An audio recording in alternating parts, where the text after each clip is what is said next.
Okay, hi everyone. We will start the event now. I am Otilia Baraboy, Executive Director of the American Romanian Cultural Society. I am pleased to have you all today, morning in Seattle, afternoon on the East Coast, and evening in Romania, because we have somebody from Romania. I would like to introduce our community partners and then the guests. So I, on behalf of the American Romanian Cultural Society, Ileana Marin, you can say hi. Hi, everybody. Yeah, so that's me. I've met many of you on different occasions. I'm the chair of the American Romanian Cultural Society board, and very pleased to be here and talk about poetry, Romanian American poets here present. And I'm very, very grateful to be part of this group. So enjoy the session. Yes. Thank you, Otilia. Okay, and Theodor Stan from Immigration Research Forum. Hello, everyone. Immigration Research Forum, established in Washington, D.C., looking at these aspects of longing and belonging in our transnational lives. I'm excited to be part of this event. Alina Ștefănescu has been one of the chairs of the IRF's Romanian American Literary Circle, nurturing a safe space for Romanian American writers to express themselves, to receive feedback, often Alina's on-point feedback, and explore their unique voices within American society. So I'm delighted to be at this discussion of DOR at the crux of our experience. I'm very happy to be part of this group of community organizations, this national effort. It's quite a wonderful development in our pandemic era. Okay. Thank you, Theo, so much. And I see Julie Paulescu and Marie-Louise Paulescu from Arizona Romanian Cultural Collective. So if you would like to introduce yourselves. Thank you, Otilia. I don't want to take too much time because the event is so wonderful, and I'm ready to jump right into it. We just want to be grateful for being invited to be part of this event. Okay, thank you. And also Bogdan Ban from Romanians of DC. I want to mention that last year we had another book launch called DOR, which was a photography book and also a collaborative effort to define DOR, asking the diaspora to send in definitions. So I really love the concept. Our students at the Romanian Heritage School participated, and then they wrote about the book. So Bogdan, if you would like to again introduce yourself, post links for your website, but also for Marie Calai's book also, if you want to get that book as well. Certainly, thank you, Otilia, and thank you for this opportunity to once again partner with ARCS. I represent Romanians of DC. I'm the president. Romanians of DC, it's a community organization, and as the title implies, we represent the Romanian community in the Washington DC area. We've been around on one shape or another since about 2000. Organizing a lot of events for the community and with the community, and being in this new COVID era, we've had the opportunity to actually collaborate with other organizations across the country, and we're grateful to be part of this event as well, and look forward to hearing the wonderful poetry and discussion that will follow. Okay. Thank you, Bogdan. There is another community partner, Bucharest Inside the Beltway, and Cristina Bejan, who couldn't make it today, but we sent her virtual greetings and thanks for promoting the event as well. She's a great partner, and we collaborated on many occasions. So hi, Cristina. If you watch the recording, you'll see that we thought of you. I also see Cosmin Dumitrescu, Consul General in LA. So I would just like to say hi, and if you want to introduce yourself, we're honored for your presence. Hi, and good morning or good afternoon in Romania. I'm really glad and happy to meet you all today. I was very attracted by the topic of the session, to tell you the truth, and I felt like celebrating together with you a really important part of our traditional Romanian culture, because we are talking about DOR. It's very close to the Romanian National Culture Day, and that is for it was on January 15 for the birth of Mihai Eminescu, and we all know how much it meant for our national poet, this notion, this concept of DOR. Mm-hmm. So congratulations for organizing this session so close to our national cultural day in Romania, and so close to the day of the unity of the Romanian principalities. I take it also as an opportunity to mark 25 years since Romania and the United States became strategic partners. And I think that these kind of sessions, these kind of meetings that put together Romanians or Romanian Americans and Romanians from all over the world, and not only Romanians, are a very good sign of cooperation for consolidating this cultural dimension of our strategic partnership.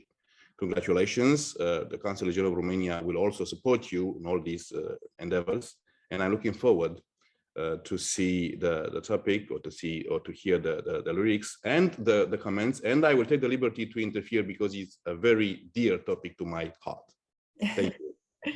Thank you. Excellent. Thank you so much for giving us the larger context. And we did plan the event thinking of these two dates, important dates, January 15th and January 24th. And I think everybody's here with that in mind also. Thank you. So I would like to introduce the guests and then start asking the questions and open up the floor as well in the second part. Okay, so first of all, our featured author today, Alina Ștefănescu, was born in Romania and lives in Birmingham, Alabama with her partner and children. Recent books include the creative nonfiction chapbook Ribald and Dor, which won the Wandering Angus Prize in September 2021. Her debut fiction collection, Every Mask I Tried On, won the Bright Horse Books Prize in April 2018. Her poems, essays, and fiction can be found in Prairie Schooner, North American Review, World Literature Today, Pleiad, Poetry Bomb, Crab Creek Review, and others. And she also serves as poetry editor for several journals, reviewer and critic for others, and co-director of PEN America's Birmingham chapter. She's currently working on a novel, so we're looking forward to that. And you can find out more about her on her website that we will post in the chat. The second guest, I'm going alphabetically a bit, so Adriana Oniță is a Romanian-Canadian poet. Hi, Adriana. She's an artist, educator, and researcher. She is the editorial director of the Griffin Poetry Prize and founding editor of The Polyglot, a multilingual magazine of poetry and art. She writes poezii în limba română, okay, so poetry in Romanian, English, Espanol, Francais, Italiano, French and Italian, and was recently shortlisted for the CBC Poetry Prize with her bilingual Romanian English poems. Adriana holds a PhD in language education. She recently got her PhD, so we congratulate you, Adriana, from the University of Alberta, and divides her time between Europe and Italy. So she's currently in Italy. Okay.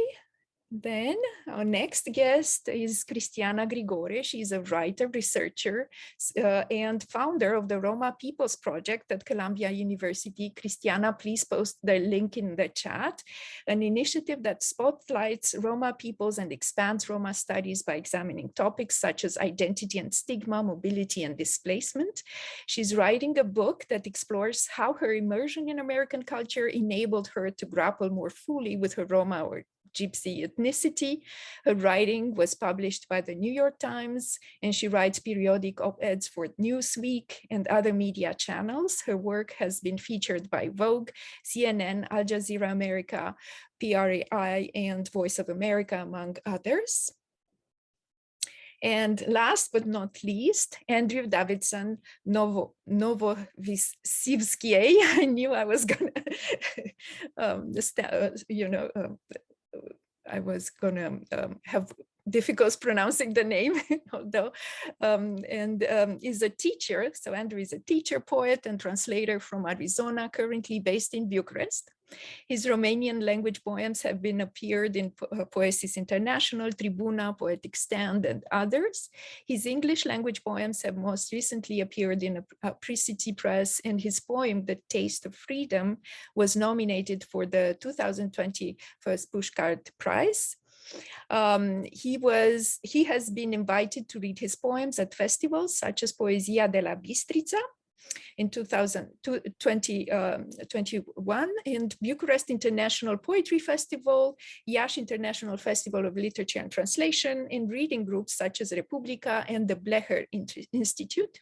His translations have appeared in Asymptote Journal, Trafica Europe, and others, and have been awarded grants from the Romanian Cultural Institute and Filit in Iași. Okay, so now that we're past all the presentations, introductions, I would like to ask the first question, open the floor for questions. First of all, what is DOR? And this is a question for Alina and then for her special guests. Alina, what is DOR for you and then for our special guests? And I will invite all the people present, all our guests today, to write in the chat, your own definition and vision of DOR, what it means, because I'm sure as Romanians, as immigrants, as people who knew some form of uprootedness and displacement, we all have an idea, a vision of what DOR is. So Alina, we're looking forward to hearing you. For me, DOR, I just want to make sure everyone can hear me. For me, DOR is a sort of countercultural mode or modality. And I'm influenced again by Svetlana Boym in this, in her views of the off-modern and in her views of what we do with forms that have been co-opted by rigid forms of nostalgia. So I think creative nostalgia is where I live. It's my home. And that's because I don't really belong in Alabama. And I don't really belong in Romania. And there are all these ways in which I'm always conscious of how I don't fit in. And so this longing, this connection between longing and belonging is at the heart of my poetic practice and the way that I see the world. So DOR is the longing that can't be satisfied for me. And it doesn't have to be. In fact, it's a space where, unlike my American resume, unlike the busy workday world, unlike the valuation of sort of success, materialism, evidence of what we've accomplished, it's a sort of anti-accomplishment mode in which one longs and one may not receive anything in return except the longing. And because of that, there's no end to it. There's no settled picture of it. It's the best way to compare it is almost like a sort of emotional loitering, right? Loitering is a crime in the US. You get arrested if you loiter or hang around. I'm mentally hanging around and rubbing something that is beautiful that I remember. And that's a creative space for me. So that's my DOR. Thank you, Alina. The others, Adriana, Andrew, Christiana.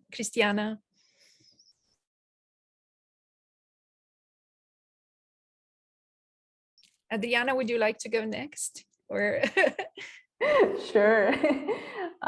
Yeah, I love what Alina just said, especially about that unsatiated DOR, the fact that it does not have to be accomplished.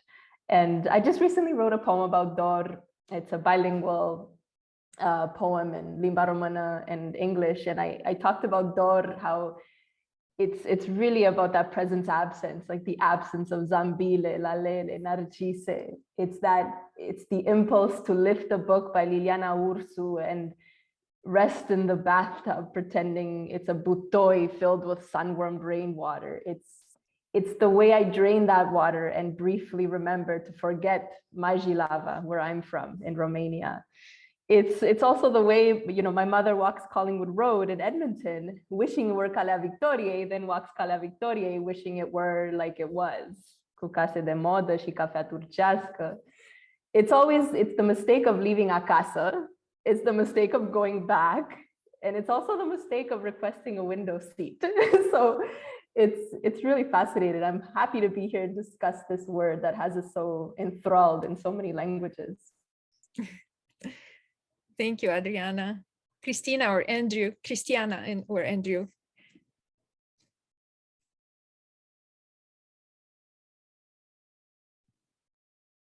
Andy, do you want to go first, or you would like me?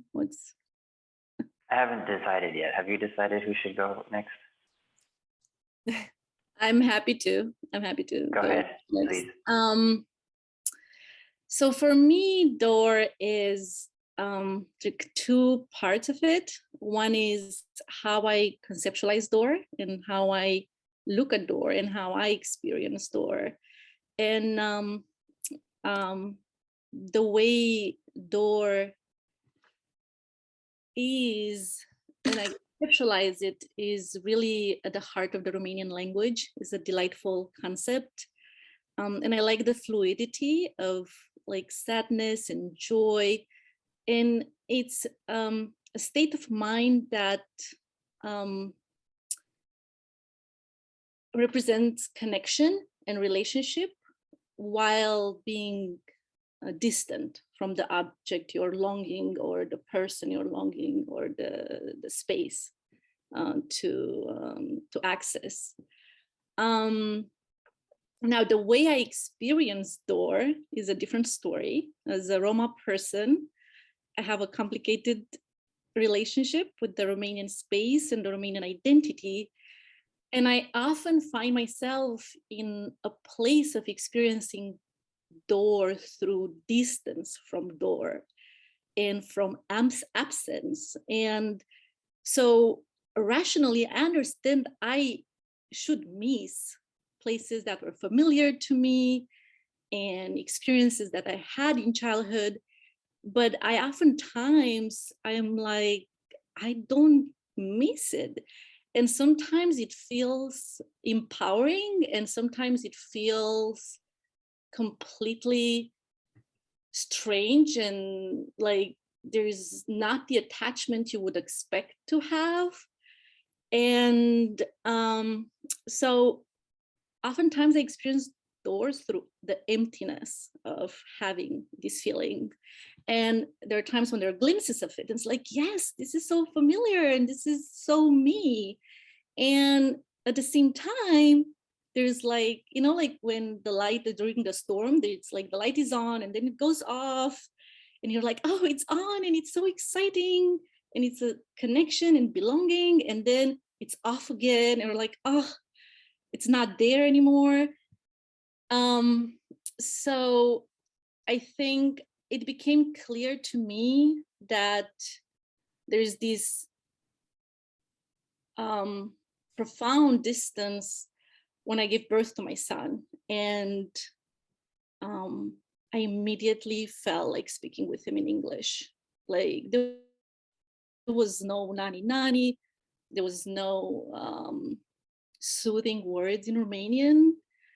And like being invited to this event, it made me confront this. And when I tried to speak with him in Romanian, I have a nod and good.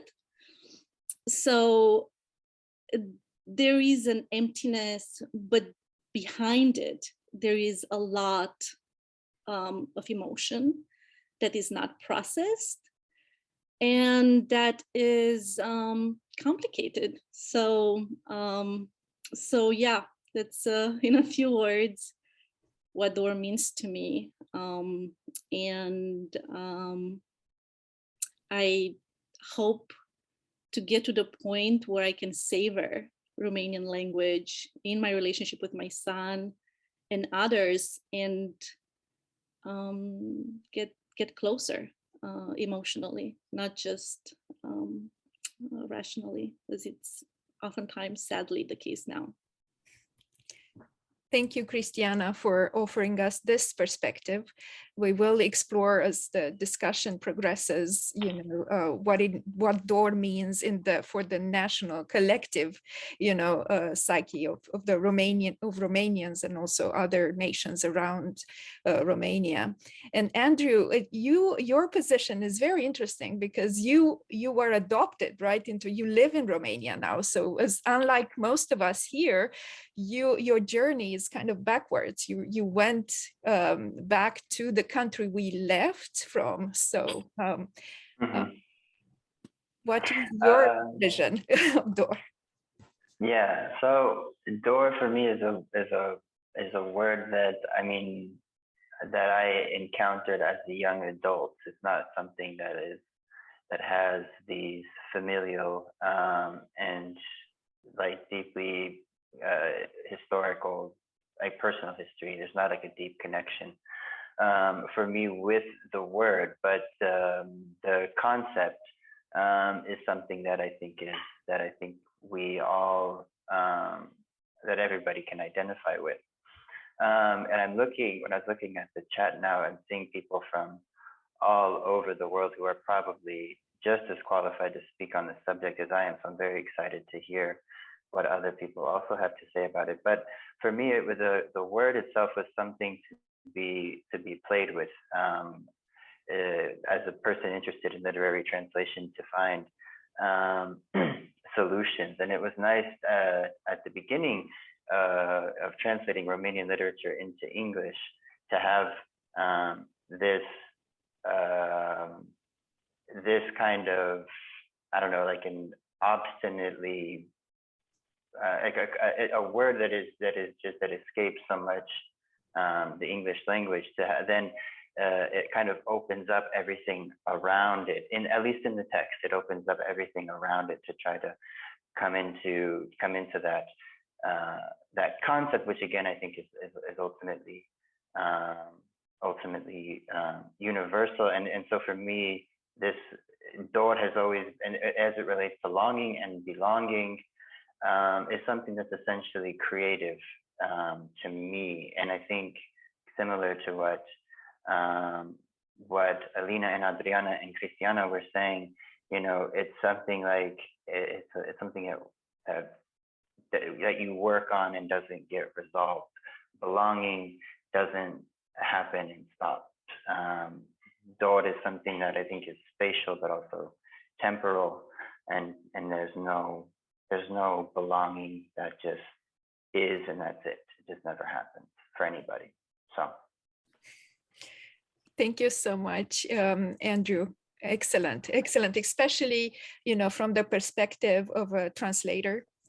I remember we had an event with Sean Cotter, who translated Mircea Cărtărescu, and for him, Dor it's not true. Dor is translatable, for him. So it's very interesting to hear different, translator talk about the concept.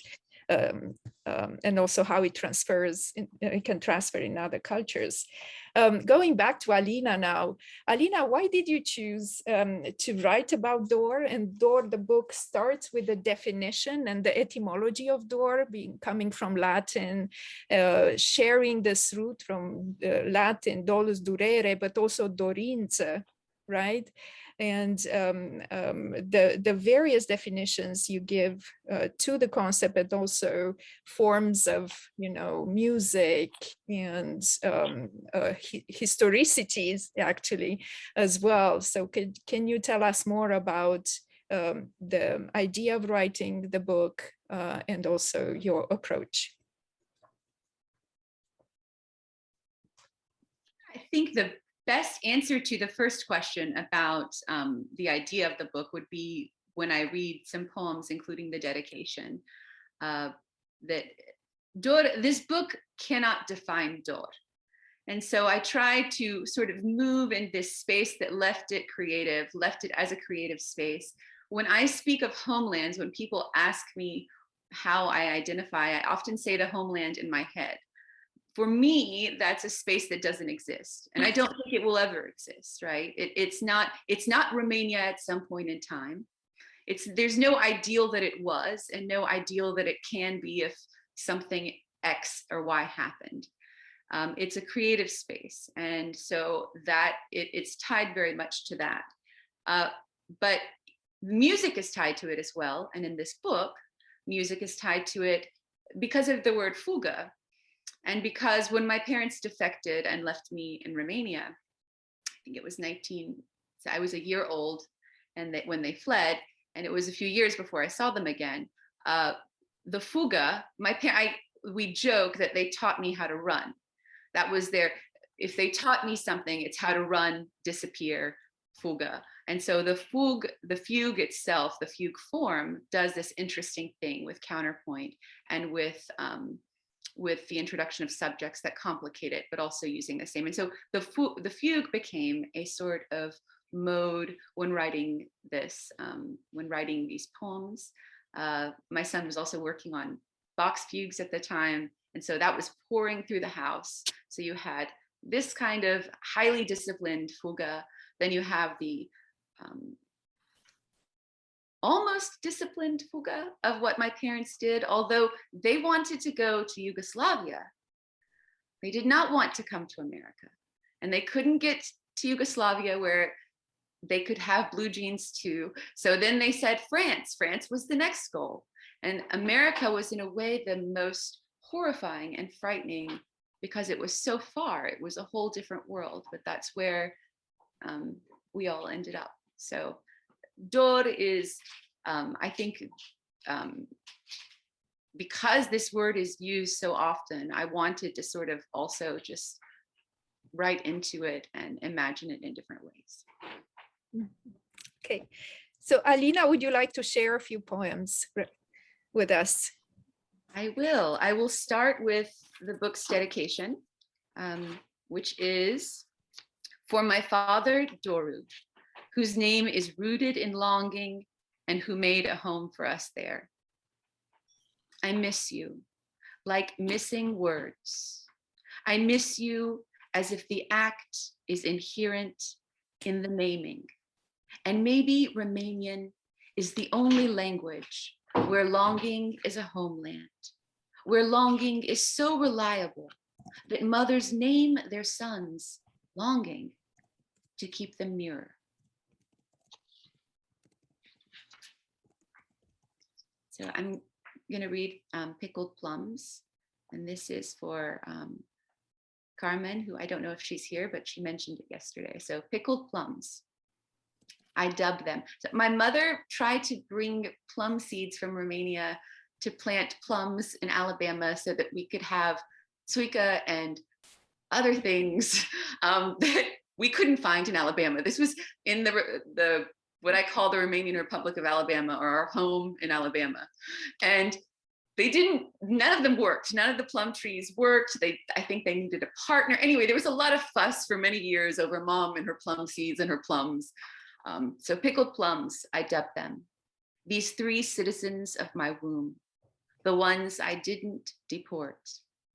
Although I know plums are hard to grow on foreign soil, plums are finicky, unreliable, quick to revolt or pout.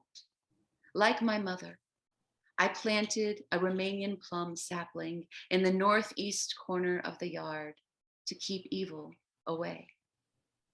Like my father, I take 3 thimbles of suica before dinner to prepare the throat for what the mouth may say. So good.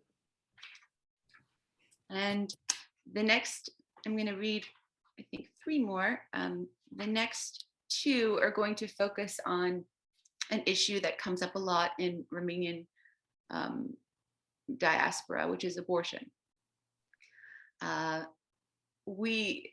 It's strange living in the South and being part of the very religious discussions focused on abortion. And without getting into the history, I'm going to read a poem about an abortion, which is right here. Apologia, or apologia, which in the Latin is actually not an apology at all. The Latin word is sort of a, well, sorry, not sorry. So apologia. At 22, I disappeared for a minute. I did not respond when you called me. I wanted the death Alabama didn't offer. I did not want the local D and C option. I refused the twilight sedation, the succor of a specialist, doing the deed for me. I have no excuse for what I needed to be, guilty. After visiting a former lover in Manhattan, I went to the Liberty Clinic, swallowed the first pill, its origins French as the famous green statue. I used Mountain Dew to swallow the final pill. On the train for Coney Island, I say Coney when I mean destination, the termination of pregnancy, the train ending in a carnival apart. The gulls witnessed everything. I stood on the boardwalk, marveling, dumbstruck by dizziness as something left this body, its warmth flooding my jeans. My hands shook like toy airplanes. No doula or doctor or nurse or friend intervened. No expert stood between my breath and the sky, my breath and the clouds clotting, my breath and the unwanted baby, my life and the blood on my hands, the certain solace, a choice I made with myself. I did it all. I did everything. I wore the silver mermaid necklace for years, a souvenir. The next one is Me and the King. So often folk tales or folk stories or things that my mom told me come back and are woven sort of in these things. In a Transylvanian village, they speak of a king who laughs with one eye and weeps with the other. He keeps me company in these canyons between city buildings. Did you sob after losing your blue notebook in Manhattan? I cry with one eye and lie with another. Sleepwalk the subway, seeking a mermaid to recover my story. At least one way needs mermaids to end things. One train needs to catch its own breath at the end of the world we won't remember losing. Because the sky is too much. The sky is a certain fire. When the poet accuses, the podium weeps.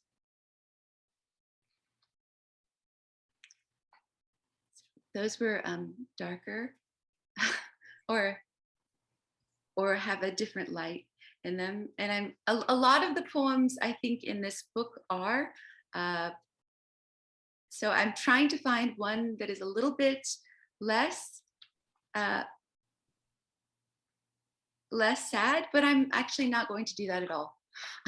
I'm going to end with one that's not, that is a poem about my namesake, my mother's mother, Alina, who died of breast cancer a few months before my parents decided to defect.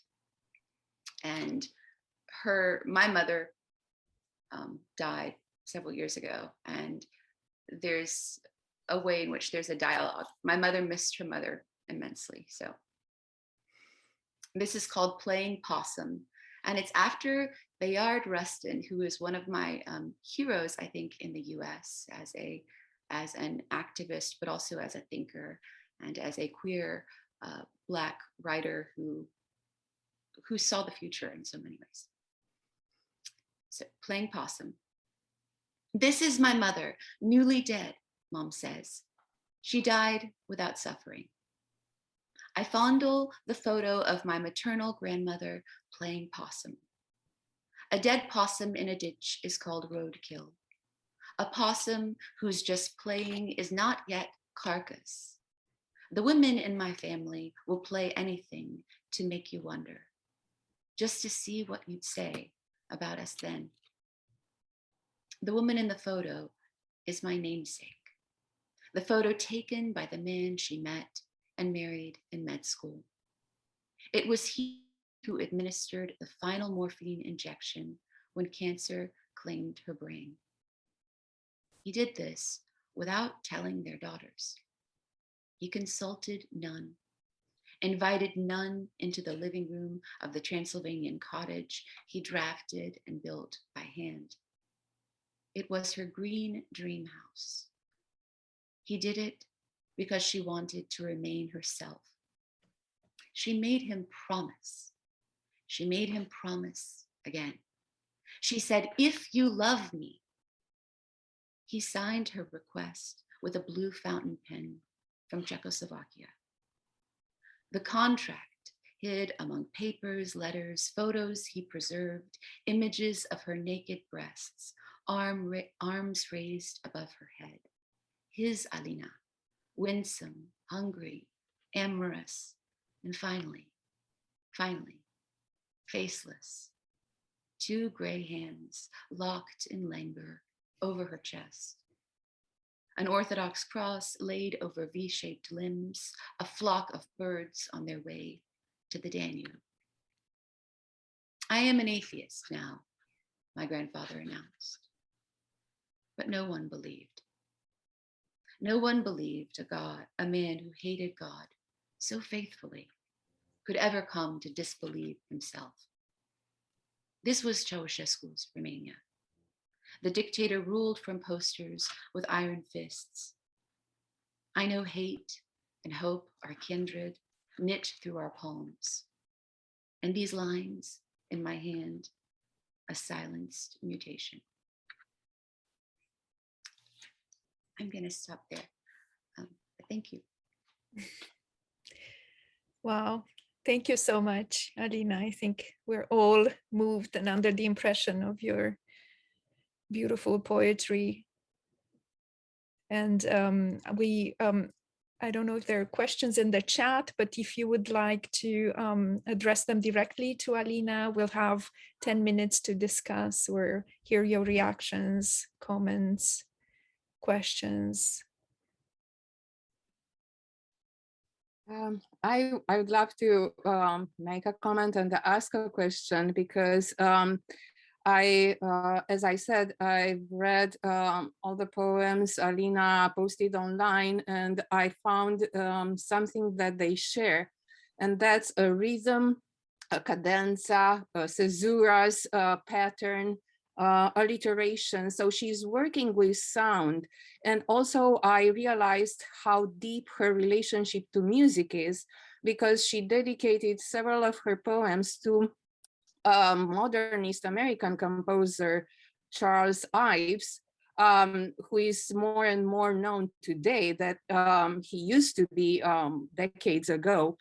And interestingly enough, I thought of the sound of music as something ephemeral. I mean, the sound, disappears. It remains somehow emotionally in our memory.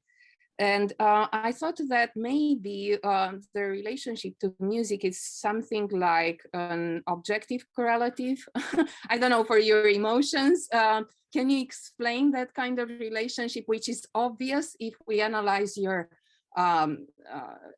patterns, poetic formulas, and they are never repetitive. They are always new and surprise the reader. Thank you, Alina, for your poems. Thank you so much for that close and insightful and very meaningful reading into my writing. You're right, music is tremendous to me. Music is everything from growing up. The only videos we had of me in Romania, or all I know, were these videos my dad made, and Maria Tănase is in the background. So you have 40 minutes of no speech, but just Maria Tănase songs with me as a baby. So in a way, there's a soundtrack, right, that's evoked there. But but I'm also very interested in my poetic line often learns from the music that I'm listening to, and composition strategies in music are fascinating to me. Satie's decisions, the way that he modernized sort of the scoring of music is also fascinating. One, and I respect deeply, for example, with Satie, his refusal to ever belong to any school.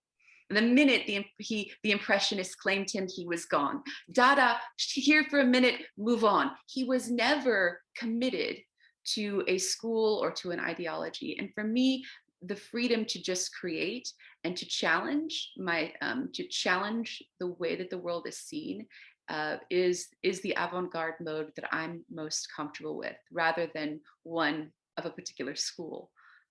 So, you know, bring Gelu Nam into the same room with Benjamin Pondayu, and then change things a little bit with Charles Ives, who changed as he. Ives, I could talk about Ives for hours. I could probably talk about a lot of these people. I'm not sure if I'm answering your question, but music is a huge part of my internal landscape. And I'm a little bit of a cerebral person who loves being alone. So it's a friend to me, and the composers I'm in an intertextual dialogue with them. Excellent. Thank you very much, because that was my reading too, that you transform poetry into a dialogical partner of music, and you are in a continuous conversation with sound and the composers you mentioned, and not only them. But thank you. Yes, I'm grateful to your answer.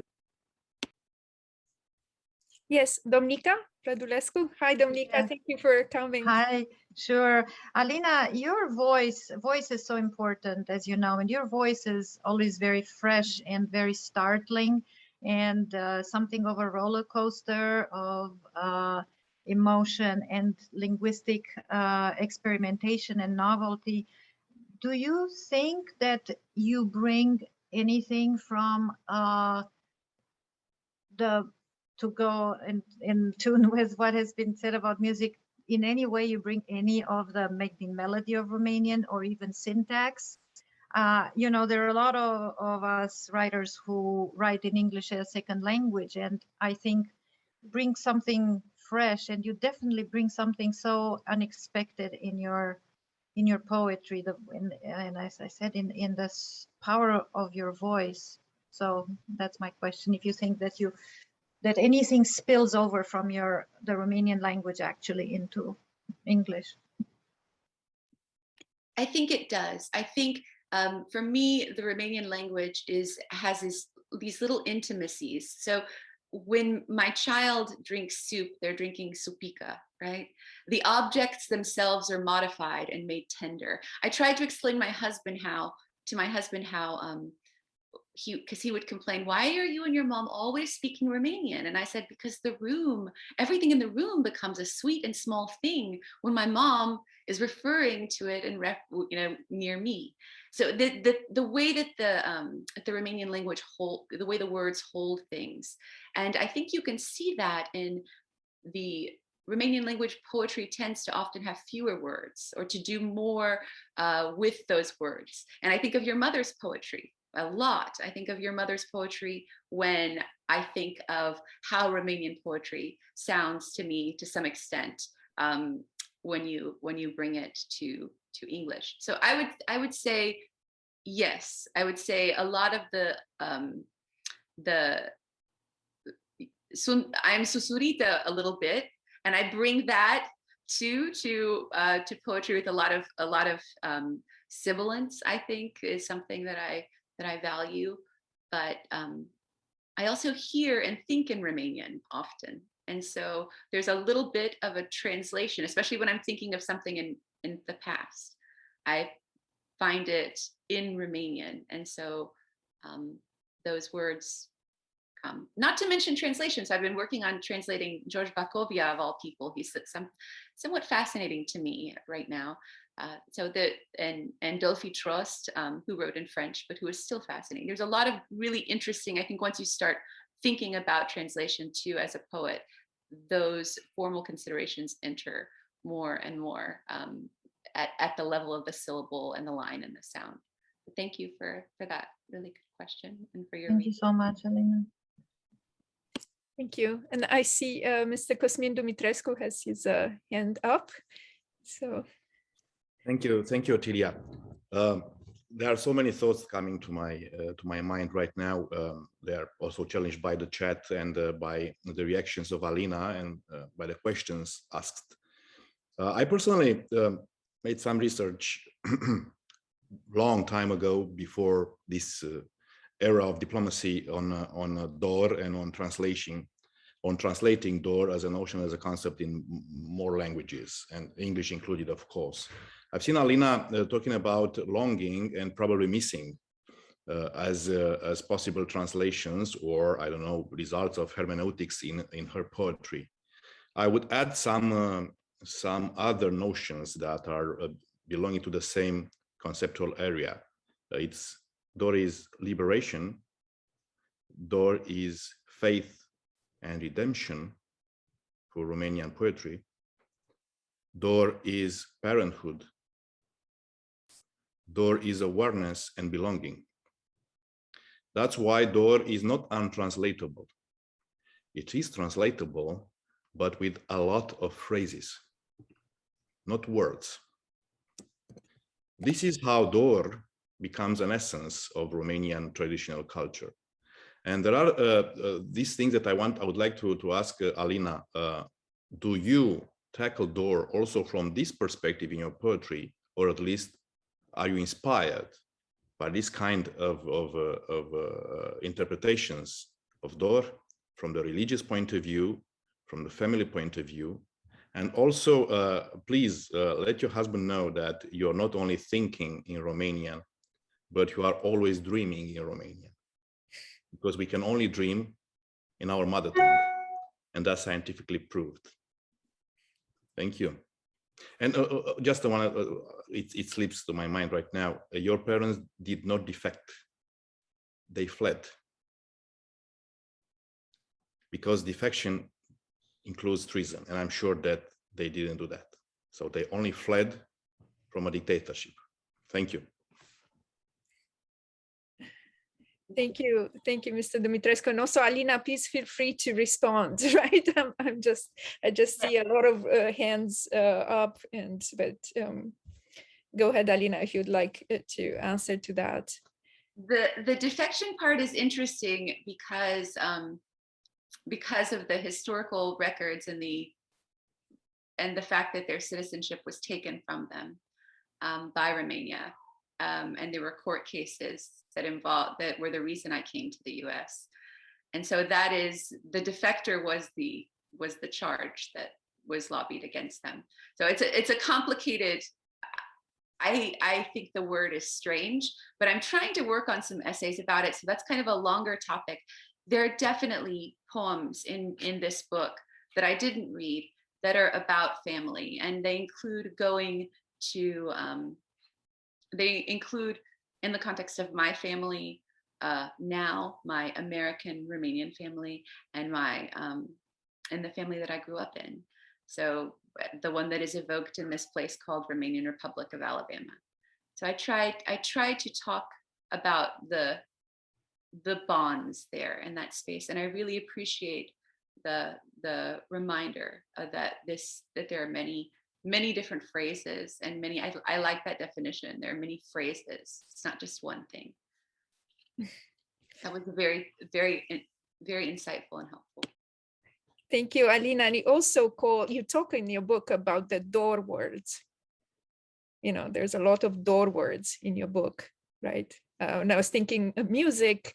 I think everybody, and you do have a few poems dedicated to Doina, which is the musical version of DOR as well. And I see Teo has his hand up, and we'll take Teo's question, and then we'll continue our discussion with our special guests.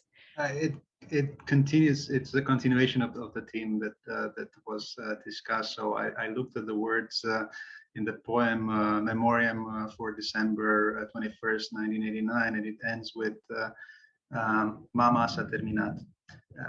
Powerful words, and to me, it was you dealing emotionally with stories untold, with the emotional charges of your parents, a transgenerational, a space.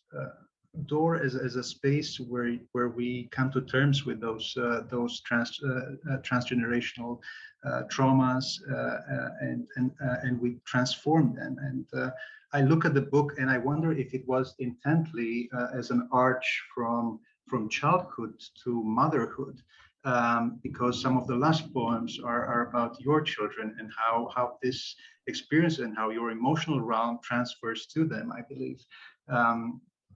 So I was wondering if you can talk about the book's arch as an emotional realm of encounter with this longing of communion with those that shaped you, with the desire to have them part and transmit part of them, part of their untold stories to the readers and to your children. Yes, thank you.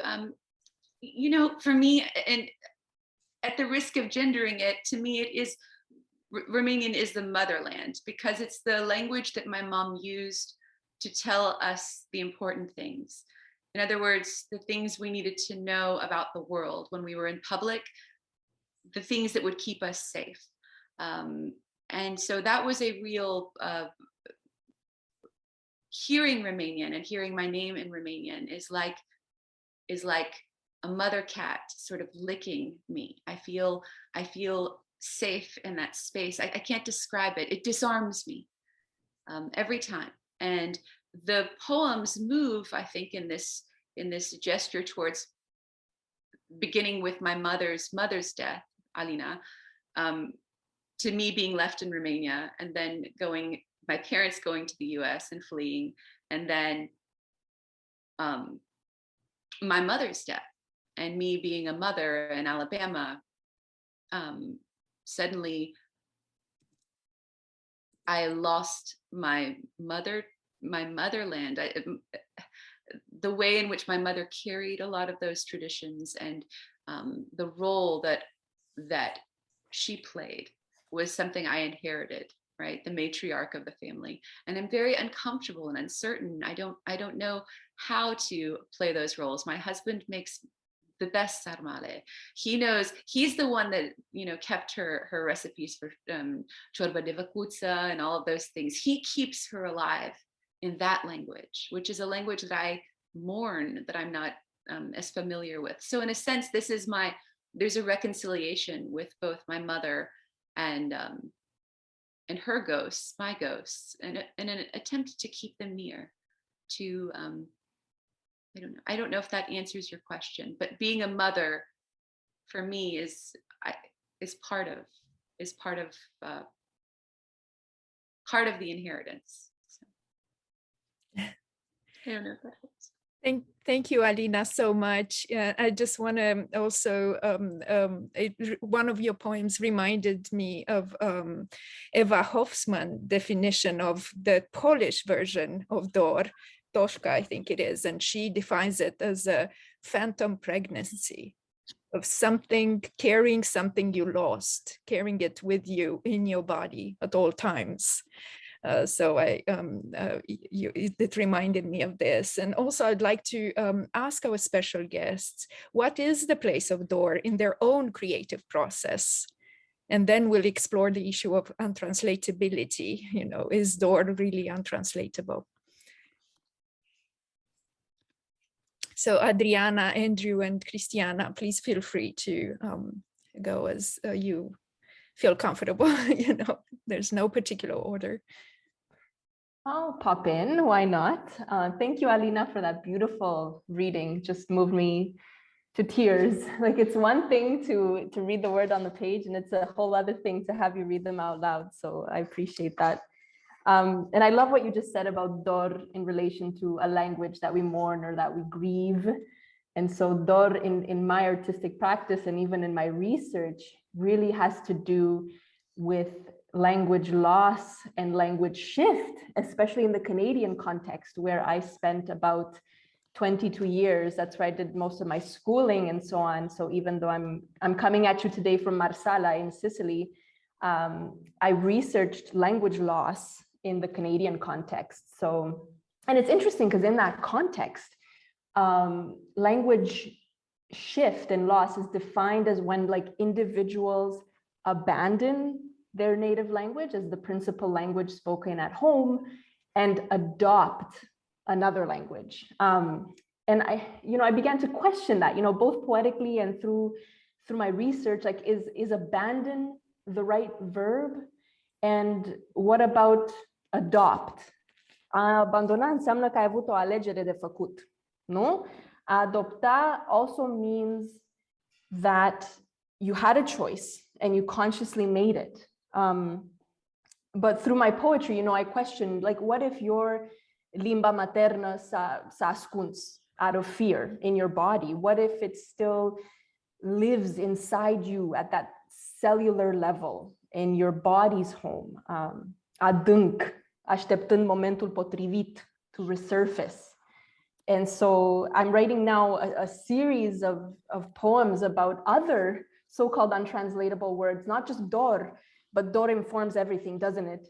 But also ie, hărnicie, lămurire, nădejde, strigoi, all of these words that implicitly or explicitly inform like who I am as a person. Like even, we've been talking about dor, but if we take hărnicie, which is a beautiful word that can describe a relationship to work, like working with this zealous and joyful rigor. It's not about like in North America where we talk about being productive and hustling and burning out and glorifying that you never rest, but it's about creating things with your hands and being diligent about your craft and your practice. So it fascinates me, that there are all these words in Romanian that are like a zip file. And when you kind of unzip them, all this meaning like comes out and can inform your whole life and your whole relationships to things. So I'll leave it there because, of course we could talk about these things forever, but I'll be curious to hear perspectives on translatability and untranslatability of these words. Eu nu m-am lămurit încă. I have no idea whether these words, or at least their feelings, can be translated, but I'll be curious to hear what others say. Thank you so much. Thank you, Adriana. Andrew or Christiana?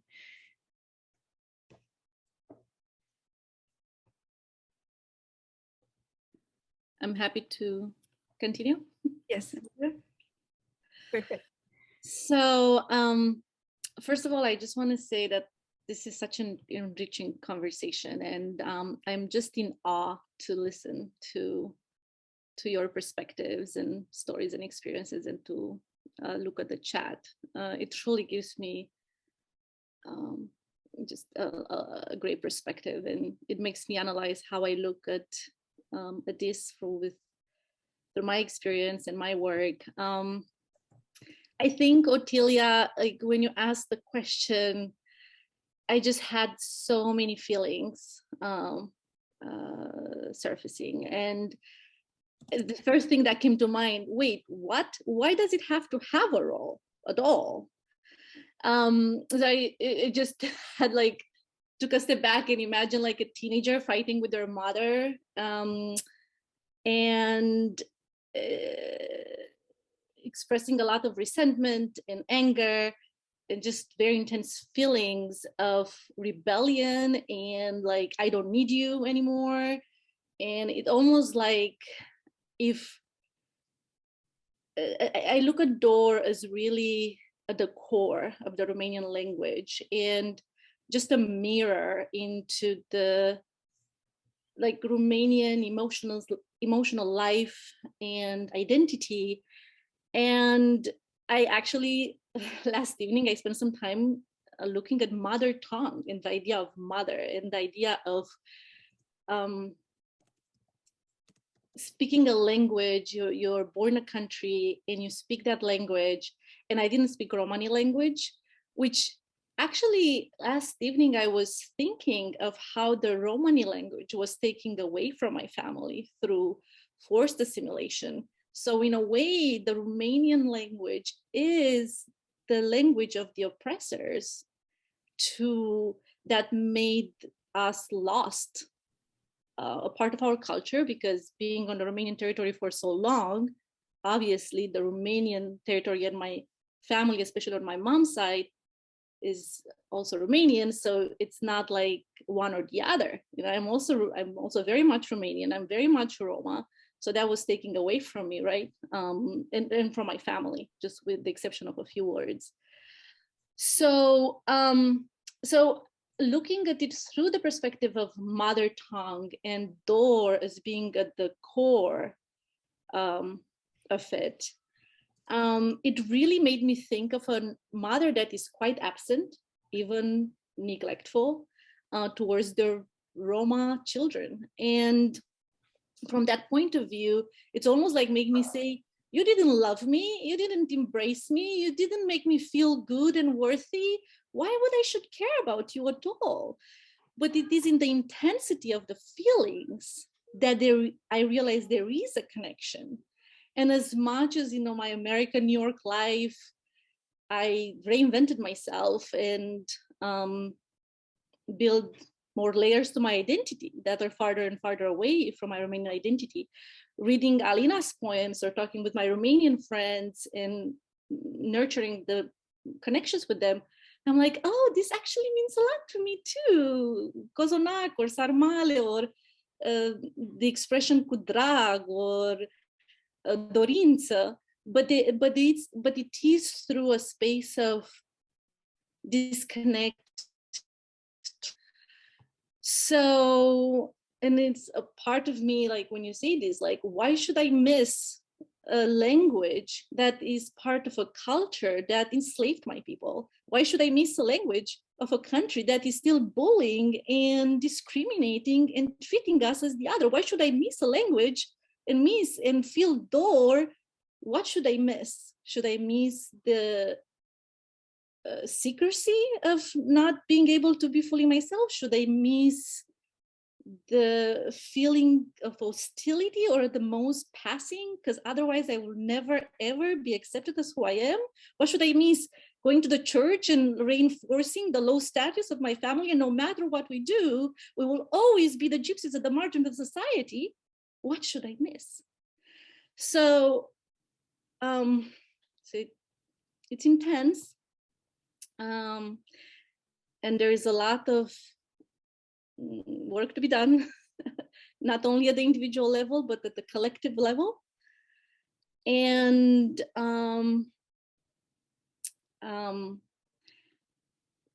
when I think about a new relationship with the Romanian language and with Dor and experiencing Dor in my heart, I imagine teaching my child Romanian at some point. In a matter of fact, I got this beautiful book about the advantages of Apollodor, and I remember I read it to him when he was close to one time or two times, like just very, and I was savoring just the word Apollodor. It just sounded so lovely, and I'm like, this is a loss. It's a personal loss to not be able to just naturally and organically be able to share that with my own child. And I do want to teach him Romanian language at some point, but I think I need to heal my own relationship with the Romanian language. And I really just imagine probably taking a few days off just to sob and just to like ajeli the trauma, the disconnect, the feeling foreign in your own country.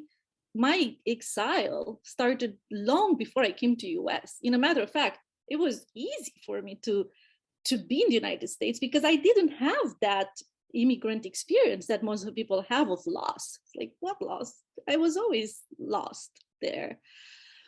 But on a more positive note, not positive, but like kind of hopeful and thinking forward, I was, first of all, I was just very amazed to be invited to be part of this conversation. I was like, wow. So that I think that in itself is for me transformative and for the Romanian space. And it forced me to really look at my Romanian relation with my Romanian language. And I think there is a possibility, because we talk about this right now, and talking is really the opposite of shame, and acknowledging is the opposite of just not doing anything about it. It's a lot to be undone and done again. And I think there is a need for apology and acknowledgement in the Romanian language, in the Romanian space towards the Roma. And I think for us to really forgive and really try to rebuild the relationship with our mother tongue, with the space that we exist in. So I think that starts with apology, acknowledgement, healing, and just presence. I think for me, just being part of this conversation, reading Alina's poems is bringing closer to me, even if oftentimes it's just rational. There are glimpses of having an emotional reaction, and that means the world to me. It is reconnecting, and I'm thankful for that. And I'm sorry it took so long of a answer. It's just it's just very charged, and I'm glad I did not cry. It was like very afraid I will cry during this panel, but yeah, I will stop here. Thank you so much, Christiana. And I know when we first discussed you being part of this event, you expressed that very emotional, reaction. The same is like, I feel like I need to be part, I need to talk about it. And I think this is what we're trying to do, to open up the concept door, the untranslatable door that only ethnic Romanians can understand, to other, to minorities living in Romania, to people who experience exile, in different contexts. So I think we can give back the polysemantic, power of door, by redefining it in other contexts. So Andrew, now it's your turn, and then we'll have a question from Ileana. Ileana, is it directly related to Christiana? It's Ileana Năchescu. I can wait, or Okay. yeah, absolutely. Thank you. Okay, good. So I'll let Andrew, talk about the place of door in his creative process, and then we'll discuss the question of exclusivity, inclusivity, and translatability, related to door. So go ahead, Andrew. Sure. So I guess hearing first Alina's writing, and then also a lot from Adriana and Cristiana, I was thinking about places or culture like that claim the individual rather than the individual claiming a culture or space. Feeling that the place where we should feel belonging comes to represent a kind of oppressive place. And I think about it in this context because I mostly write in Romanian. I don't write in my mother tongue. I write in a foreign language. And like so many others here. And I think maybe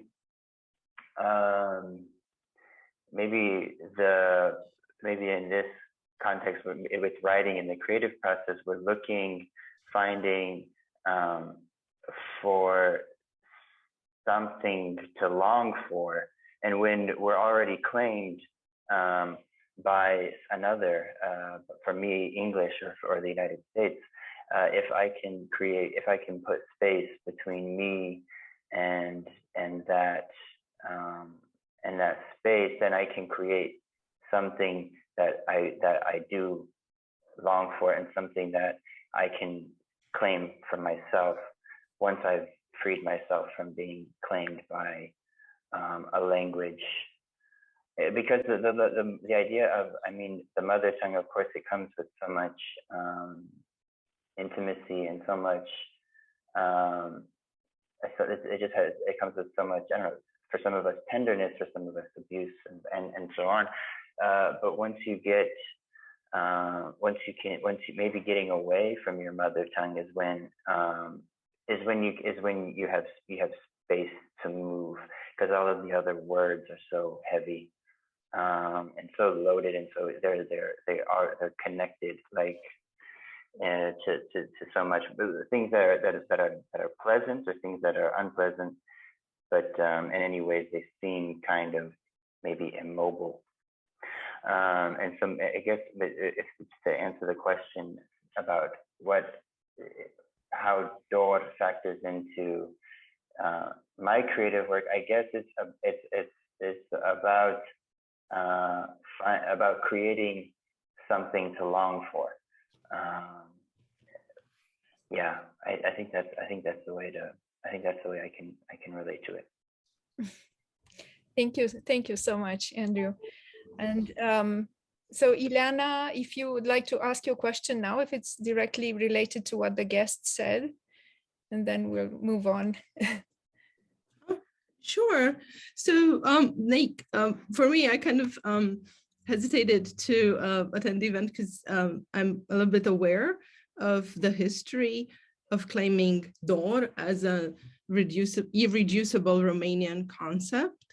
That's the 1930s, that's interwar, like theorists and philosophers, Romanian theorists and philosophers who became very famous in the 1990s, but were in fact kind of like related somehow with the right wing in Romania. So, like this whole revaluation of Dor as an irreducibly Romanian concept has its own history that's multiply layered. And this whole idea in general of us sort of like specifically, and I speak as somebody who studied Romanian and has a master's in Romanian literature. So, like a little bit, although that was very, very long time ago and I forgot a lot. But, like there's that history related to Dor. And then as immigrants here, I wonder to what extent there's this possibility of recreating sort of like a hardcore national identity. And this is why I'm so impressed. And thank you so much for inviting Cristiana. And Cristiana, thank you so much for sharing, like your thoughts, like Romanian is the language of the oppressor for, like specifically for certain groups. So in so many ways, like this is so important. It's so important to say that. At the same time, I think that Alina, what you're trying to do is a little more like opening it up, perhaps in a way that hopefully doesn't fail to be political also, that doesn't fail to include like, like sort of like a different kind of a vision that's perhaps, like, and I like the interest in the avant-garde. So that sort of like gives it a different kind of openness, and that gives the different kind of sort of valencies that can be reformulated. And yeah, sorry, I don't want to take too much time, but to me, like the musicality of it, hopefully that can lead to an openness, that can lead to a different vision and another way of reimagining the relationship to our motherland that does not replicate its exclusions, that does not replicate its and all these problems with sexism and racism and all these other issues. So yeah, and that's all. And that was like, I feel like I'm like the person who says that There's a question, but I don't know. I'd like somebody to respond to this. Sorry, if there's somewhere a question in there. Sorry. No, I think it is a perfect bridge link to what our last questions, and actually the idea of this event precisely. You know, because I have, like, as you said, you know, we have to think about these terms, untranslatable terms that not only Romanians coined at the turn of the 20th century and before, you know, it was linked to a certain idea of nostalgia, nation state being born, you know, related to the Romantic era. And I just wanted to quote from Svetlana Boym, who talks about, you know, this problematic relation and the fact there's certain, you know, a lot of other states that have similar concepts, and then we'll open it up. Is it really untranslatable? And what does it mean if we persist on saying that this concept belongs only to the Romanians and it's untranslatable and no other, you know, people or minorities or, you know, in that, you know, could perceive what it really means, you know? So just to quote a little bit, many national languages, thanks to Herder's passionate rehabilitation, discovered their own particular expression for patriotic longing. Curiously, intellectuals and poets from different national traditions began to claim that they had the special word for homesickness, and that was radically untranslatable. And she goes on giving examples, you know, from Czech, from Spanish, from, you know, from Portuguese that we all know. And my own reflection was on that is like I wrote a dissertation on Cioran and untranslatability and the fact that he did reflect on Dor as well. And he declared Romanian language itself being untranslatable. And the problem with that is that all smaller languages are declared untranslatable. So there is a politics and economics, you know, of this, which impedes, you know, the circulation of texts from, you know, let's say from non-affluent countries to bigger languages and countries, right?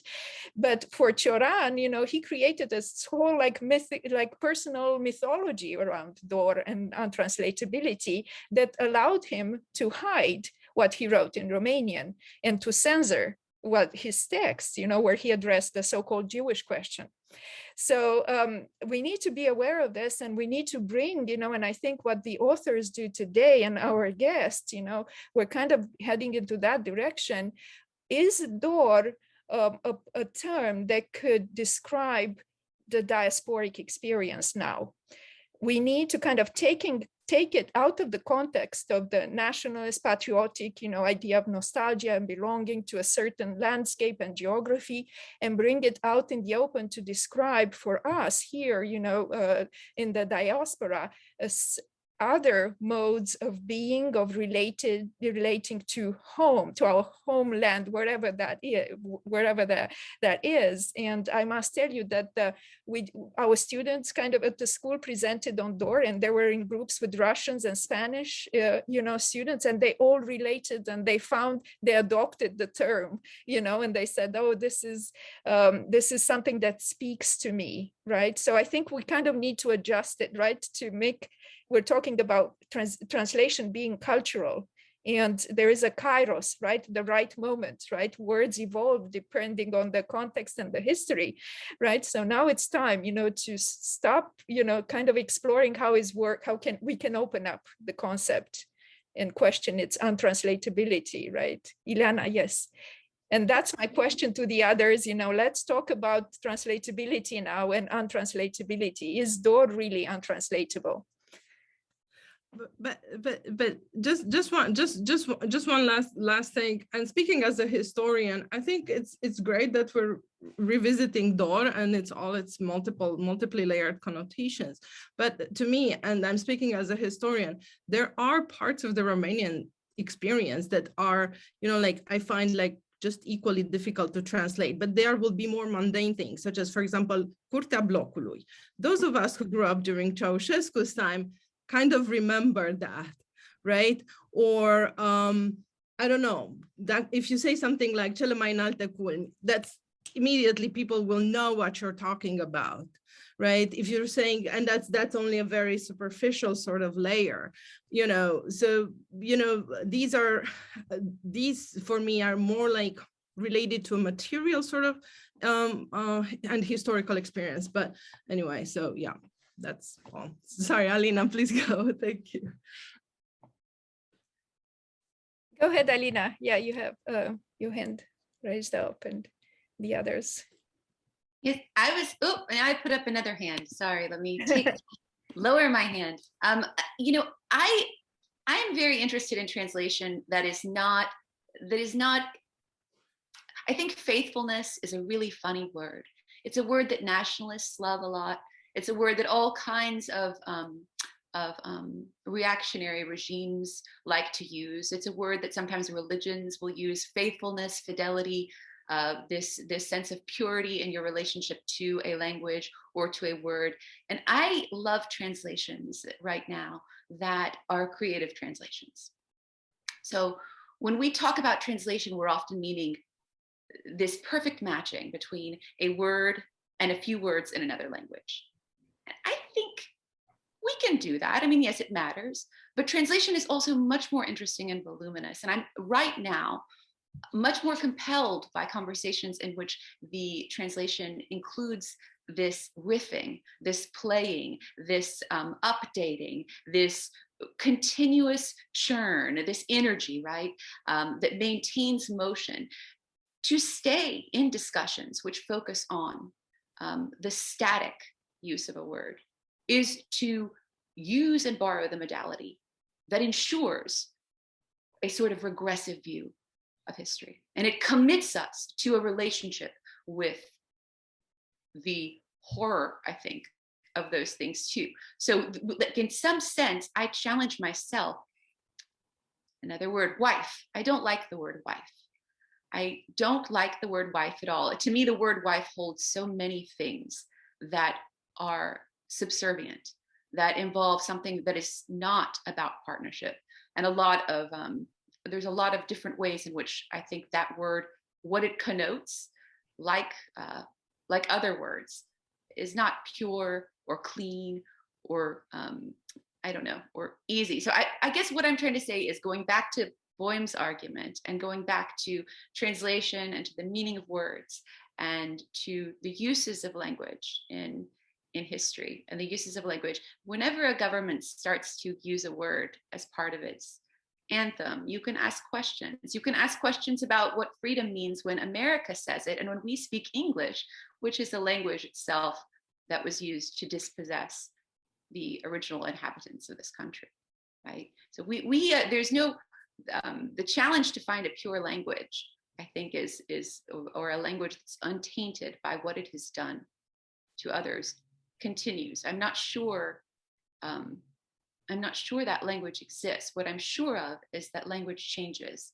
and that we're responsible for the ways in which we ask it to change. We put pressure on it, and we can do that through art, and we can learn. And so that's sort of my hope, I guess, with it, I guess, with the translation side.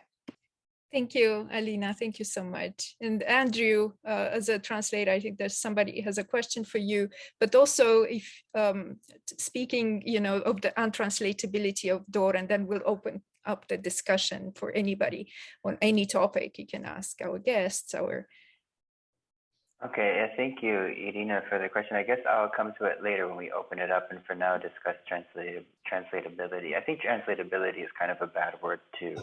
It doesn't sound like a real word. Translatability. I mean, I think the way I come at it with Doro for anything else when it comes to literary translation is as the translation starts from all that the original means, which is a written text, is the language and the writing. And when you start when you're starting a translation, you're starting with that being utterly demolished. So there's no reason why anything shouldn't be translatable. And I guess for me, maybe I come at it the idea of fidelity from a different point of view. There is a really interesting feminist discussion about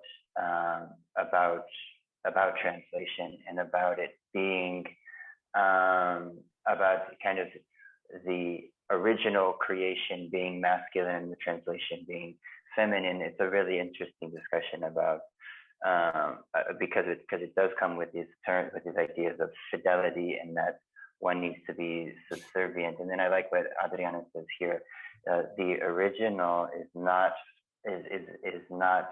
faithful to the translation from Borges.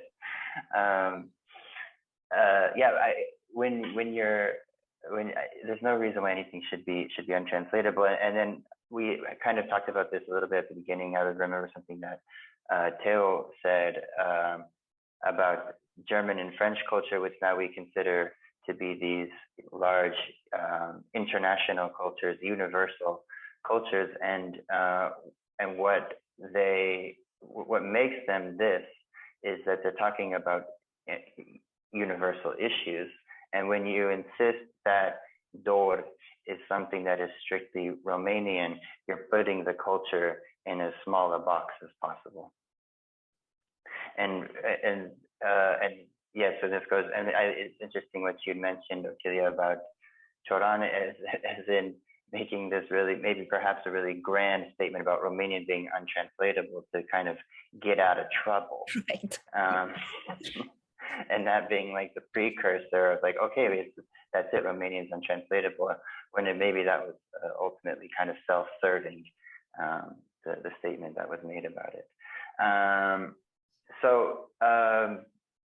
Ultimately, there's no reason why dor should be untranslatable. Of course, it's translatable, and I agree with what Mr. Dumitrescu said earlier, that it needs treatment in English, at least. I can't speak for other languages, but when you come across it does need a little extra attention, it needs a little extra work. Oftentimes, other times not. I saw examples in the chat earlier. Mi ador de tine. I miss you. It's not a big deal, but I can also miss Mexican food. I think that's where it gets to be a little bit troublesome. But yeah, I think it must be translatable, and I think it's also related to an experience which is universal, and to deny it, to deny dor to others isn't helping. The culture isn't helping the other people either, and it's something, especially in North America, where I noticed that a lot of us are. It's something that can really bring experiences and people into a group to discuss about these things. And I think that that's ultimately what would be nice to see as a way of bringing people into this discussion, people who already are in the discussion, but they're all in different spaces. But then also to get the Romanian culture out of the kind of out of this treatment of being a small language or a small culture or something like this. It's kind of up to once you open it up, then it's not small anymore. Oh, thank you so much, Andrew. It's so rich, and the chat is also, pulsating with interesting comments. And so I know Cristiana wants to say something, and maybe Adriana too after this, and we can open, and Dominica to raise her hand. Yeah, I'm going to be very brief. I listened to a podcast yesterday about Brené Brown's latest book on emotions. And she said something that really made me think about our talk today, which is she made this bold decision to not translate her book in other languages, and her books are translated in 30, 40 languages easily. And I thought that was interesting because her book is on emotions, and she was talking about the difficulties and challenges to translate emotions in a way that is really clear for in other languages. And I thought about, I think the relevance for our talk today is that it's a great thing that we live in a world where we're paying more attention to emotions and how they translate and what they mean. And I think when I think about is this word translatable or not, I usually like to take the bigger picture and understand what's the purpose of translation. Why would we want to do that? And I think the purpose of translation is to be understood for experience, to be understood by others. And I resonate with the thoughts and ideas that it doesn't have to be translated through a particular word or in like a conventional way. It could be translated through a story. And I think the process of trying to explain the fluidity of the word, which I think it's really beautiful that this word is so fluid, in the process of explaining and in the process of bringing different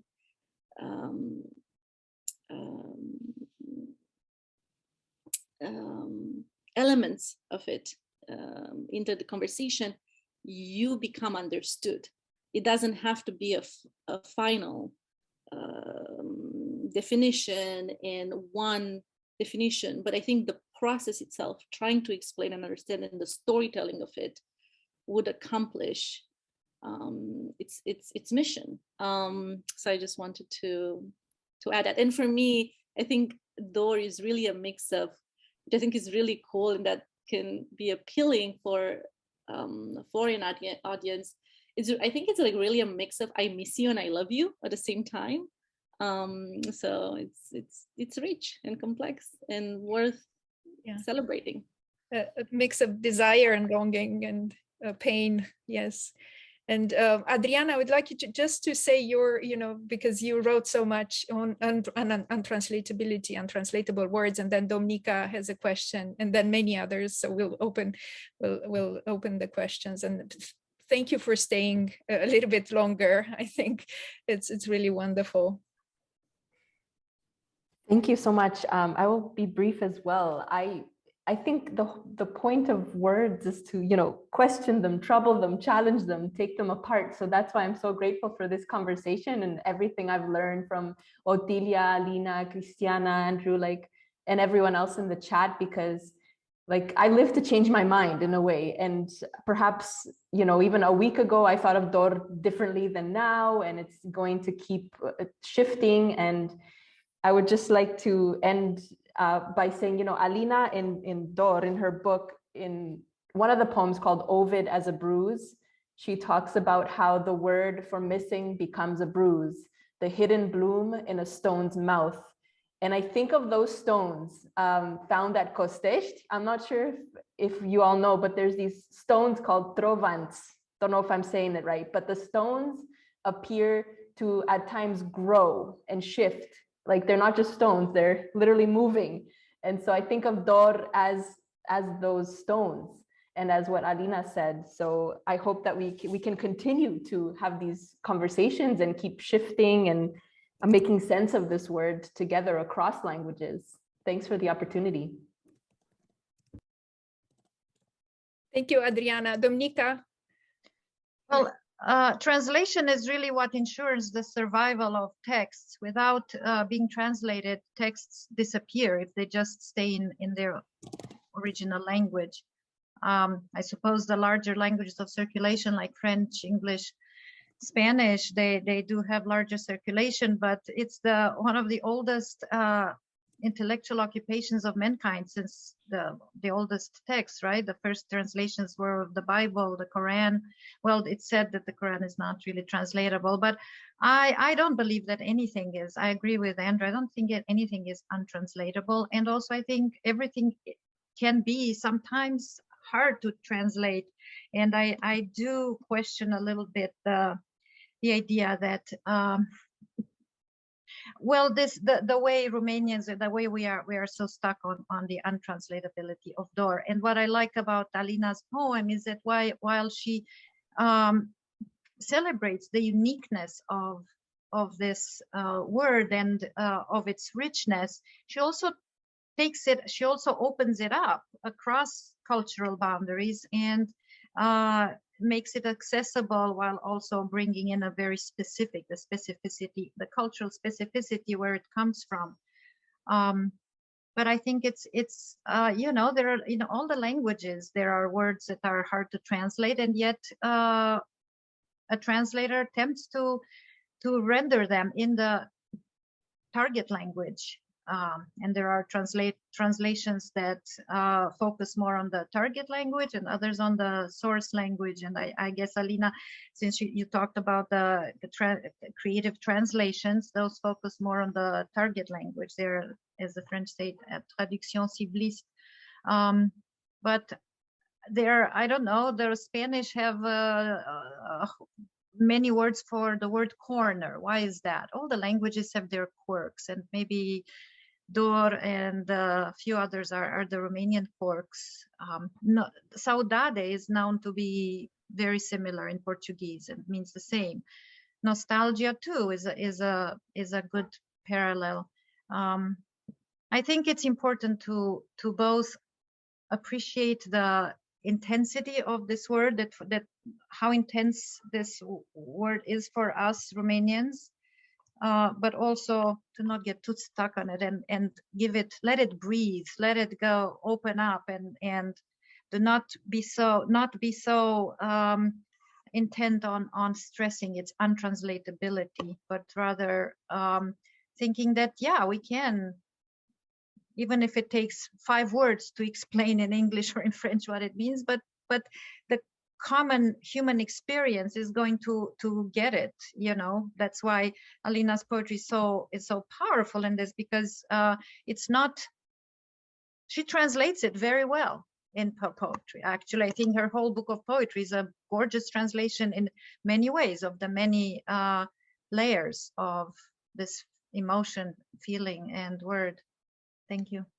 Thank you, Dominika. And also I put a link in the chat because we will have an event at the beginning of February, February 5th, featuring Dominika Redulescu's new memoir, Dream in a Suitcase, speaking about, you know, exilic experiences, displacement, and the other explorations of nostalgia. So please get the book too and come to the event, you know, 2 weeks from now. Thank you, Dominika.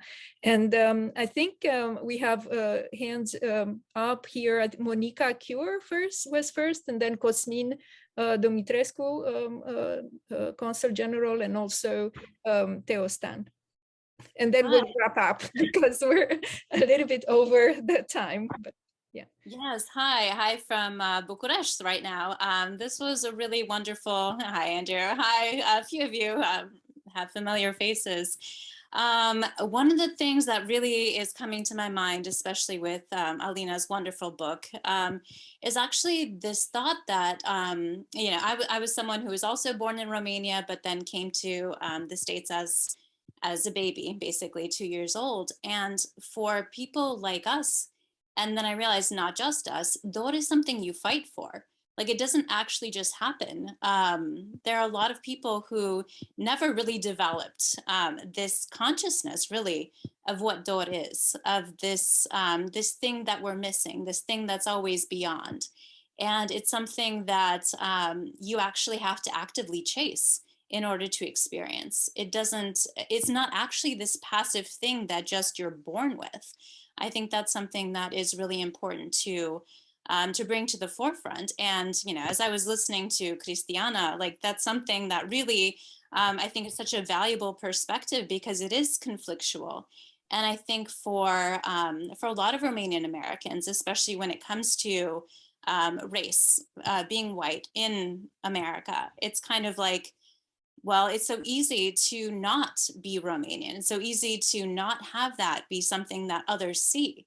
And so to be able to keep that in the forefront of your identity, to keep that alive, actually takes a lot of work, to not just assimilate, to not just blend in, to have some kind of marker that shows that there is some other side of you that isn't assimilable, that isn't just the same as everyone else. So I think it's so brave when people do pursue dor as a sort of way of being, as a way of writing, as a form of creativity, and that does transcend being Romanian. But I really see that in this Romanian American context as being especially valuable. So that's kind of a comment as well as a question in terms of, you know, is dor something that you feel that you're fighting for?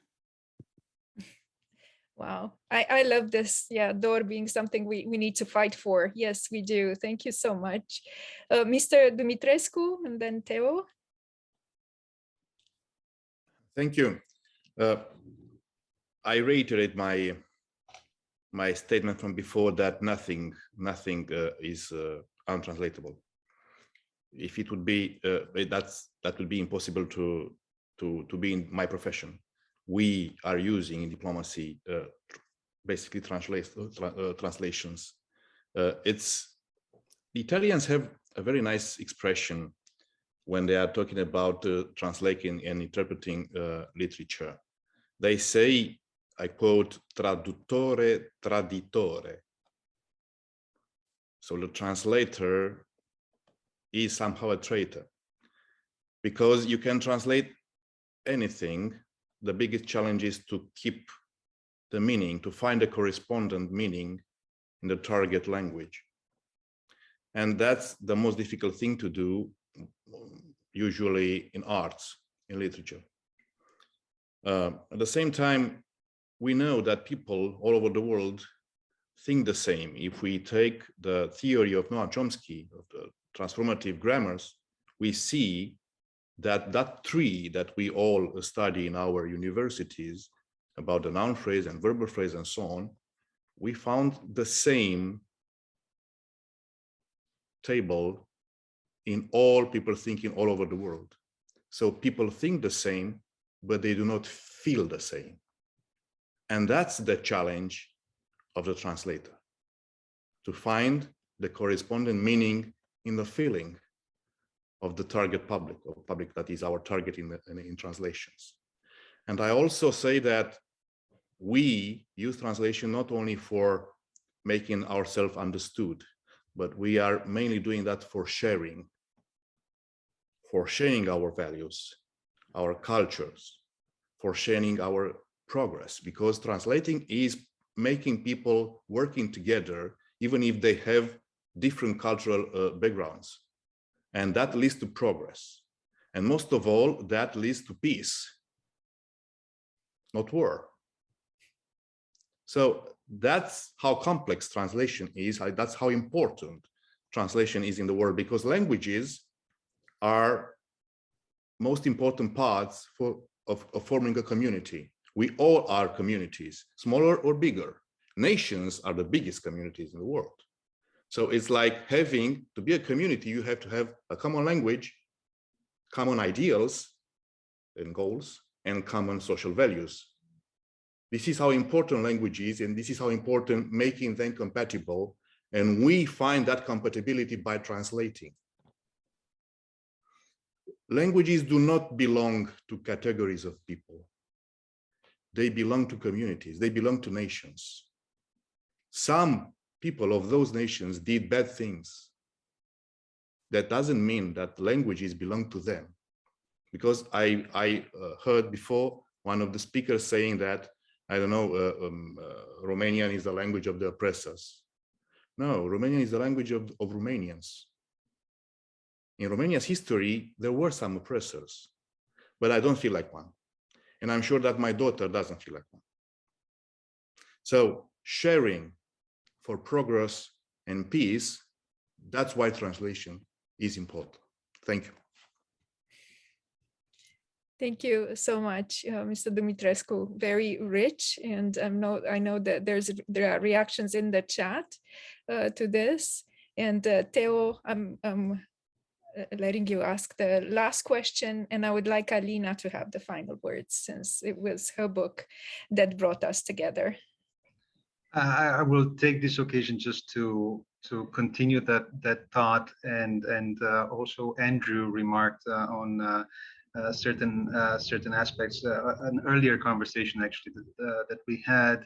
I was talking about the Dor as being this signature cultural signifier of this theoretically unique Romanian stylistic matrix of experiencing longing for belonging, and that needs to be expressed within American space. And this is what Romanian American writers like Alina are doing, and others as well.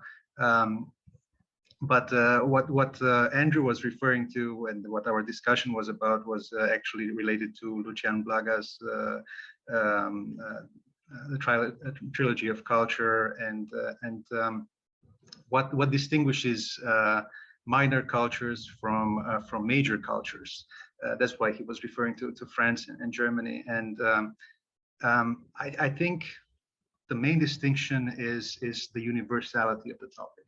And Dor, this longing for belonging, is a universal emotional experience, and we need, and translators and writers and creative writers must assume it and adapt it and explain it as this experience that is unique, and that truly would render Romanian and the Romanian experience and the Romanian stylistic metrics into something truly universal. I'll leave the thoughts on that.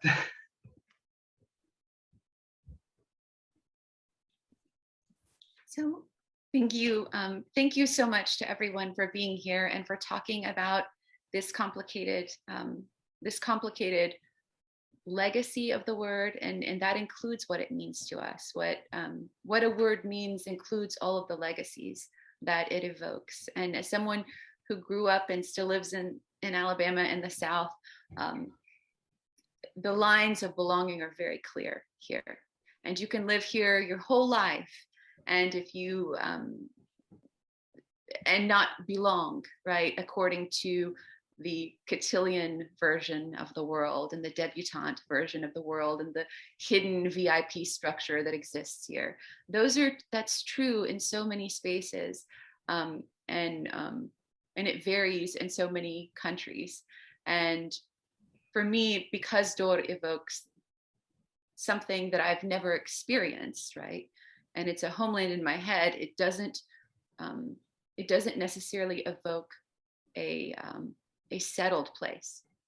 I want it to stay unsettled somehow, and I want it to be as broad and inclusive and difficult and challenging and wonderful as possible. And I want to reclaim it the way that in Alabama, the Black Alabamians who have lived here for 100 years are reclaiming what it means to be Southern. They're refusing to allow the majority of the good old white boys to decide and determine what Alabama is. So we have our first Black poet laureate, and she's incredible. And those things are happening as well. And they happen in a sense because she's engaging it, and because the Black community is engaging their role and they're reclaiming it. They're refusing to let Alabama be defined by the people who have defined it for centuries, right? So I think that that's exciting and revolutionary and avant-garde and important. And I'm going to end, I think, with just the end of, because as Diana mentioned, Ovid is a bruise. I'm going to end with reading that poem, I guess. And with tremendous thank you to Otilia, to everyone here, to all of the risky conversations and all of the heart that went into them and what they brought. Alina, before you do, I just want to acknowledge the chat and the fact that there's a very interesting discussion in the chat. You can save the chat by going in the chat. There's 3 dots, and press on them and choose the option save the chat. Talking about Romanian as being the language of oppression, I think we're so reticent of admitting what happened historically, and I think that's what our exploration of Dor brings in, the recuperation of state ideology, of languages, actually. So I think we can leave it to that. All languages can be oppressive at some point. I think we all feel coming into English here that it's such a monolingual state that we do feel this oppression as well. And this happens all over the place, and we need to talk about it. And like we said, talking about it opens it up, actually, and it makes it relatable for many of us. So yeah, go ahead, Alina. I just wanted to make this parenthesis and to encourage you to explore the chat.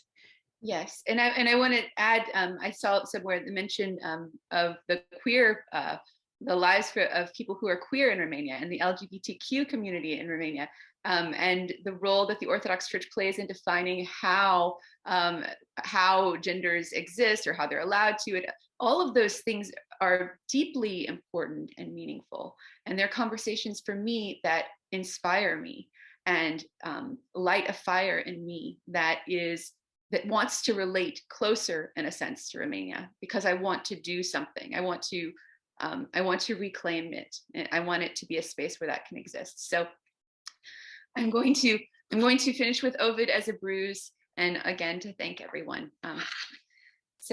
As my dad used to say, when Romanians get together, everybody talks at the same time and argues, and nobody knows what anyone said. So I'm really amazed that we didn't do that here, although we kind of did in the chat, and I love that too, and I'm fine with that too. So Ovid as a bruise, with an epigraph from Ovid's Metamorphosis: you will be separated from yourself and yet be alive. Of course, this refers to Ovid's statue in Constanța, and how Ovid just wanted to get the hell out of Romania. That was his goal. He wanted to go back to his homeland, and he's staring forever at his homeland. And I went and sat under that statue a few times and had my own dialogue with it. To lose a country is to let go of the known for the dread zone on a map. The alien sculpts new verbs in navigation. She coins nouns to accommodate dislocation. In the AP history classroom, you may caption the fable she owes this country. The belt, shaped like a smile, cannot move. A statue collaborates in her silence. A rock can't risk roots in longing for a place of origin. The word for missing becomes a bruise, the hidden bloom in a stone's mouth. Ancient Greeks believed exiles were liars, lacking loyalty, traitors to the language that made them. Ovid's statue gazes away from Constanța, the Romanian port of his banishment. I see him staring over the ocean, seeking legibility, a salve for his divided body, words bouldering like a bridge between the eyes of two harrowed lovers, holding intimate the abortion between them. A dream so treacherous, they chose to kill what they'd imagined to survive. Thank you so much to everyone, and to your words and to your writing. And there's so many incredible writers in this room and in this space, including Otilia, and I just want to acknowledge that as well. I'm surrounded by peers that humble me and inspire me and challenge me, and I'm deeply grateful. Yeah. Thank you, everyone. Please follow our series, literary series, Stories Off the Wall. If you wrote a text and you want to be featured, contact us.